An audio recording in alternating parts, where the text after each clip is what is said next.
এটি হচ্ছে ঢাকা বরিশাল মহাসড়কের রাস্তা। দেখুন অটোরিকশাগুলো ঢাকা বরিশাল মহাসড়কে কিভাবে চালাচ্ছে। যে কোনো সময় বড় ধরনের দুর্ঘটনা হতে পারে। কিছুদিন আগে এই রাস্তায় একটু সামনে সিএমবি 1 নম্বর পুল, ওখানে আমার সামনে দেখছেন যে অটোরিকশাটি এরকম একটি গাড়ি ট্রাকের সাথে মুখোমুখি সংঘর্ষ হয়েছিল। তখন রিকশার থাকা একজন মহিলা যাত্রী নিহত হয়েছে। আমি বরিশাল প্রশাসনকে অনুরোধ করে বলছি, আজকে 28 রমজান, সামনে 2 দিন পরেই ঈদ।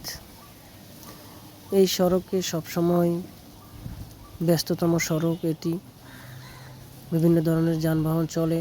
এতে ব্যাটারি চালিত যে রিক্সাগুলো, এগুলোর কারণে অনেক ড্রাইভারদের গাড়ি চালাতে অনেক কষ্ট হয়। আমিও একজন ড্রাইভার, আমি বুঝি। যারা গাড়ি চালায় এই রাস্তায় তারাই বুঝে যে একটি অটো মহাসড়কে যদি চালায় তাহলে ড্রাইভারদের কত কষ্ট হয়। আমি বরিশাল প্রশাসনকে অনুরোধ করে বলছি যে এর একটা ব্যবস্থা নেওয়ার জন্য। এই দেখুন কিভাবে ঘুরিয়ে ফেললো, যে কোনো সময় একটি অ্যাক্সিডেন্ট হতে পারত। প্রশাসন যদি কঠোর হয় তাহলে দেখা যায় মহাসড়কে দুর্ঘটনা রোধে এই করা সম্ভব। এই ব্যাটারি রিক্সাগুলোকে যেন ঈদকে সামনে রেখে মহাসড়কে হাইওয়ে রাস্তা যেন চালাতে না পারে, সেই পদক্ষেপ নেওয়ার জন্য প্রশাসনের দৃষ্টি আকর্ষণ করছি এবং অনুরোধ করছি। যে কোনো সময় বড় ধরনের দুর্ঘটনা হতে পারে এদের কারণে। এখন এক একটি বাসে অন্ততপক্ষে 40 থেকে 50 জন লোক, 30 জন লোক নিয়ে ঢাকা থেকে তারা আসে। আর একটি গাড়ির জন্য যদি একটি বাস অ্যাক্সিডেন্ট হয় তাহলে কত মানুষের প্রাণহানি ঘটতে পারে যে কোনো সময়।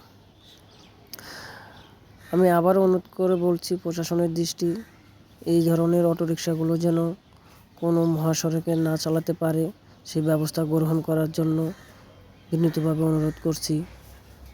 আমার ভিডিওটি ভালো লাগলে আপনারা শেয়ার করুন, কমেন্ট করে জানাবেন।